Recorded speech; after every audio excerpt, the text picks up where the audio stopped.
नमस्कार दोस्तों, मैं अमन स्वागत करता हूं आपके अपने यूट्यूब चैनल एजुकेशन हब पे। यह बिहार शिक्षक भर्ती के साथ साथ अन्य सभी एग्ज़ामों के लिए जो वनडे बैच के एग्ज़ाम है उसके लिए यह साइंस का स्पेशल करके फिजिक्स का स्पेशल क्लास है। और आज के इस क्लास में हम देखेंगे मापक यंत्र और उसके पैमाने। मापक यंत्र और उसके पैमाने इससे निश्चित करके हर एक एग्ज़ामों में एक न एक क्वेश्चन पूछता ही है। तो चलिए यहाँ पर शुरू करते हैं, एक एक क्वेश्चन को डीपली समझने की कोशिश करेंगे। तो यहाँ पर पहला क्वेश्चन जो आपका है ये पूछ रहा है कि महासागर में डूबी हुई वस्तुओं की स्थिति जानने के लिए किस यंत्र का प्रयोग किया जाता है? ऑडियोमीटर का, या गैल्वेनोमीटर का, या सेक्सटेंट का, या सोनार का? तो सबसे पहले जानते हैं ऑडियोमीटर। तो ऑडियोमीटर का उपयोग किया जाता है ध्वनि की तीव्रता के लिए। ध्वनि की तीव्रता के लिए ऑडियोमीटर का यूज किया जाता है। गैल्वेनोमीटर का यूज किया जाता है विद्युत धारा को मापने के लिए। यह विद्युत धारा मापी यंत्र है। सेक्सटेंट का जो उपयोग किया जाता है यह दो वस्तुओं के बीच की कोणीय दूरी का मापक है। कोणीय दूरी को मापने में। और सोनार जो होता है यह नौसंचालकों के द्वारा जो होता है वह डूबी हुई वस्तुओं का पता लगाने के लिए सोनार का प्रयोग किया जाता है। तो सही आंसर होता है डी। और ये भी क्वेश्चन पूछ सकता है कि सोनार में जो होता है किसका प्रयोग किया जाता है, किन तरंगों का? तो सोनार में पराश्रव्य तरंगों का यूज किया जाता है। पराश्रव्य तरंगों का प्रयोग किया जाता है सोनार में। तो दोस्तों ये रहा आपका क्वेश्चन का आंसर कि महासागर में डूबी हुई वस्तुओं की स्थिति जानने के लिए किस यंत्र का प्रयोग किया जाता है। तो इसको नौसंचालकों के द्वारा, जो आपके मर्चेंट नेवी वाले होते हैं या जो हमारे सेना नेवी वाले होते हैं, उनके द्वारा इसका प्रयोग किया जाता है सोनार का। और इसमें पराश्रव्य तरंगों का प्रयोग किया जाता है। अगला क्वेश्चन है कि पवन वेग का मापन किया जाता है एनीमोमीटर से, क्रोनोमीटर से, कोलोरोमीटर से, या कैथेटोमीटर से? तो यहाँ पर पवन वेग का जो मापन किया जाता है वह एनीमोमीटर से किया जाता है। तो सही आंसर होता है ए कि एनीमोमीटर से पवन वेग का मापन किया जाता है। अब जानते हैं अन्य के बारे में। तो क्रोनोमीटर जो होता है यह समय की पूर्ण परिशुद्धता के साथ साथ मापन करने वाली एक घड़ी है। तो यह क्या है? क्रोनोमीटर की समय की पूर्ण परिशुद्धता के साथ साथ मापन करने वाली एक घड़ी है। मापन की घड़ी है। उसके बाद कोलोरोमीटर की अगर बात किया जाए तो कोलोरोमीटर जो है वह रंग की तीव्रता मापन के द्वारा पदार्थों का सांद्रता है। यहाँ पे क्या होता है? रंग की तीव्रता के साथ पदार्थों का सांद्रता मापता है। इससे पदार्थों की सांद्रता का पता चलता है। और बात करते हैं कैथेटोमीटर की। तो कैथेटोमीटर जो होता है यह एक ऊंचाई मापक यंत्र है। ऊंचाई मापक है। और यह किस प्रकार का ऊंचाई मापता है? तो ऊर्ध्वाधर ऊंचाई मापता है। तो हालांकि इसमें पूछा गया है कि पवन वेग को किससे मापा जाता है? तो एनीमोमीटर से। अगला क्वेश्चन है कि निम्नलिखित में से कौन सा सही सुमेलित नहीं है? तो पहला दिया है अमीटर, विद्युत धारा को मापता है, तो बिल्कुल आपका सही है। दूसरा दिया है पायरोमीटर। पायरोमीटर जो होता है यह अत्यधिक उच्च ताप को मापने के लिए प्रयोग किया जाता है, तो ये भी सही है। इसे विकिरण ताप मापी के नाम से भी जाना जाता है। पायरोमीटर को विकिरण ताप मापी के नाम से भी जाना जाता है। दूसरा दिया है आपका टैकोमीटर। तो टैकोमीटर दाबांतर, तो यह गलत है क्योंकि दाब को मापने का जो यंत्र है, दाब को मापने का जो यंत्र है वह है आपका बैरोग्राफ के द्वारा। बैरोग्राफ के द्वारा। और टैकोमीटर के द्वारा जो होता है,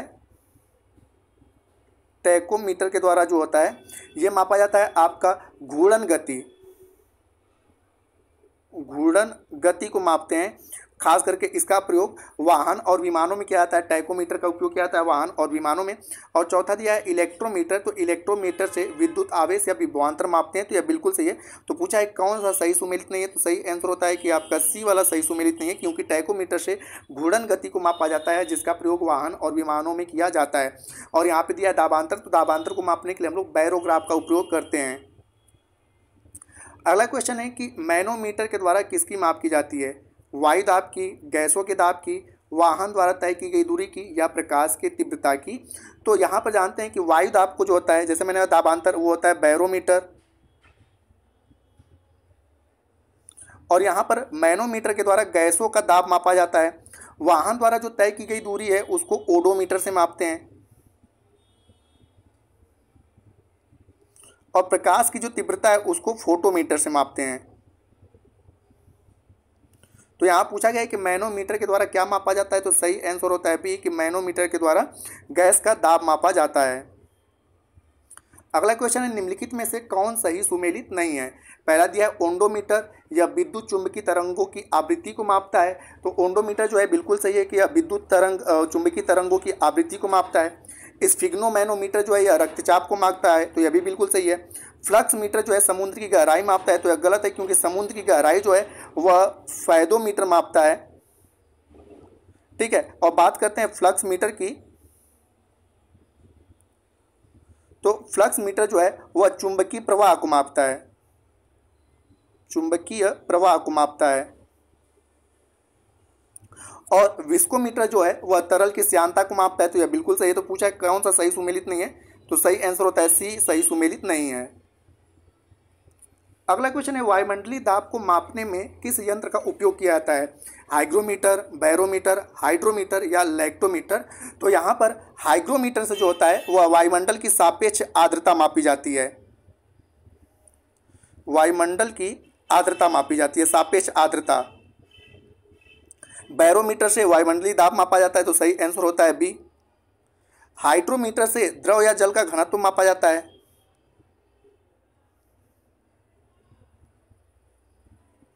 और लैक्टोमीटर से दूध का घनत्व मापा जाता है, दूध का घनत्व मापा जाता है। तो सही आंसर होता है यहाँ पे भी कि वायुमंडलीय दाब को बैरोमीटर के द्वारा मापा जाता है।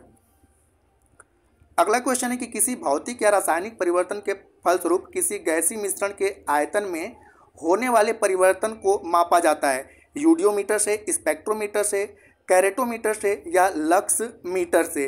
तो यहाँ पर किसी भौतिक या रासायनिक परिवर्तन के फलस्वरूप किसी गैसीय मिश्रण के आयतन में होने वाले परिवर्तन को यूडियोमीटर के द्वारा मापा जाता है, तो सही आंसर होता है ए। यहाँ पे स्पेक्ट्रोमीटर की बात किया जाए तो इसके स्पेक्ट्रोमीटर से जो होता है चुंबकीय स्पेक्ट्रम के एक विशिष्ट भाग के सापेक्ष प्रकाश के गुणों का मापन किया जाता है।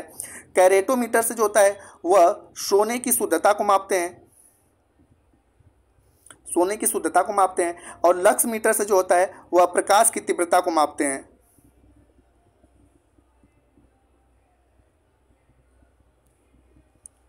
अगला क्वेश्चन है कि रिएक्टर पैमाने मापने के लिए प्रयोग होता है, प्रकाश की तीव्रता के लिए, आर्द्रता के लिए, कोणीय वेग के लिए या भूकंपीय लहरों के आयाम के लिए।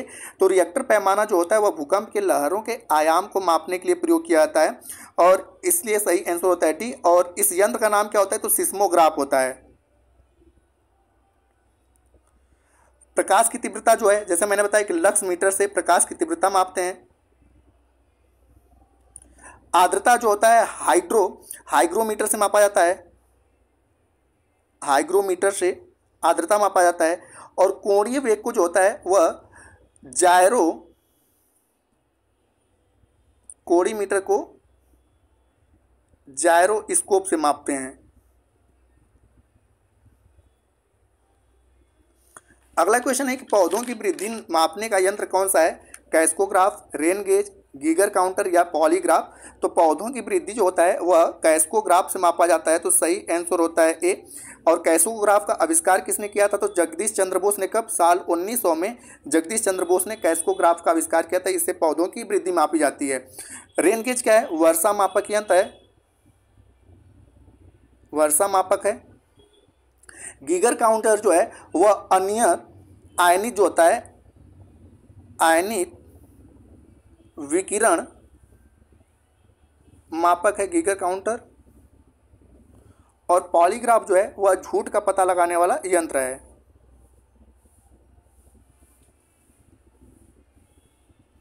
लगाने के लिए पॉलीग्राफ का प्रयोग किया जाता है। आज का जो अंतिम क्वेश्चन है कि घूमती हुई वस्तुओं की गति नापने का यंत्र है काइमोग्राफ या गायरोस्कोप या फेदोमीटर या अल्टीमीटर। तो यहाँ पर जानते हैं कि काइमोग्राफ के द्वारा शरीर की क्रियाओं को ग्राफ द्वारा निरूपित करते हैं, शरीर की क्रिया को ग्राफ द्वारा, जैसे आपने देखा होगा कि जो मरीज आईसीयू में एडमिट होते हैं तो उनके जो शरीर के अंग होते हैं उसमें जो ग्राफ जैसे चलता है उसको जो मशीन से दिखाया जाता है उसको हम लोग काइमोग्राफ कहते हैं। गायरोस्कोप से जो होता है वह घूमती हुई वस्तुओं को गति नापने के लिए गायरोस्कोप का प्रयोग किया जाता है। फैदोमीटर से समुद्र की गहराई मापते हैं। और अल्टीमीटर से जो होता है वह समुद्र तल से विमानों की ऊंचाई को मापा जाता है। विमानों की ऊंचाई समुद्र तल से मापा जाता है। तो यहाँ पर सही आंसर होता है बी। तो दोस्तों यह जो था साइंस का दूसरा वीडियो है। उम्मीद करता हूँ कि आपको पसंद आया होगा। वीडियो पसंद आया तो वीडियो को लाइक करें, कमेंट करें तथा अपने दोस्तों के साथ शेयर करें। और चैनल पर नए तो चैनल को सब्सक्राइब अवश्य करें। और इस पीडीएफ के लिए आप हमारे टेलीग्राम से जुड़ सकते हैं जिसका लिंक वीडियो के डिस्क्रिप्शन में दिया हुआ है। तो वीडियो के अंत तक बने रहने के लिए धन्यवाद। मिलते हैं जल्दी नेक्स्ट वीडियो में।